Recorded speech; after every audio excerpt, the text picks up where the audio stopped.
خسارته للقب السوبر. ولكن هذه الكرة يا سعيود، هذه الكرة يا سعيود، الله الله، بينتو يتصدى. ماذا يقول الحكم الآن؟ بينتو هنا يتصدى، فرصة مرتدة، هفوة دفاعية، لقطة في الدقيقة الأولى. كرت أحمر لمن؟ كرت أحمر لمن في هذا التوقيت؟ محمد فوزير، هل هي ركلة جزاء؟ يا للتحول يا للتحول، يا للجنون الذي يحدث. لابورت هنا وحكم المباراة خالد الطريف.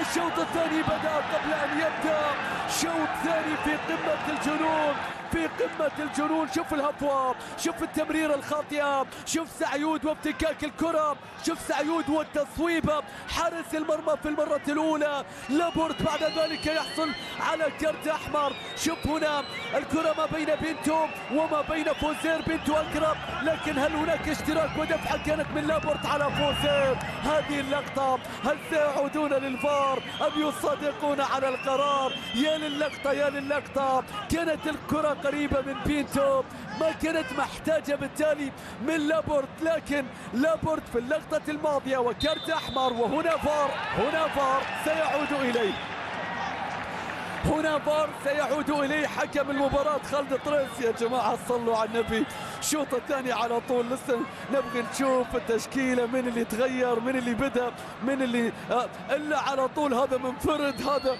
مطرود، هذا يا ما يصير. نشوف الآن هذه اللقطة، هذه اللقطة، شوف هنا لابورت وشايف هذه اللقطة، شوف سقوط، شايف هنا محمد فوزير. وهذه اللقطة اللي في الفار وكأنهم لديهم رأي آخر بالنسبة حكم المباراة خالد طريس.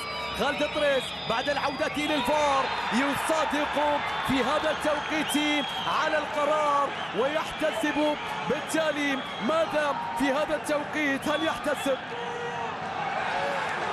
كرت أصفر؟ نعم كرت أصفر، يلغي الكرت الأحمر، يحتسب كرت أصفر للابورت. وقد يكون القرار أيضا بالنسبة لمحمد فوزير ركلة جزاء.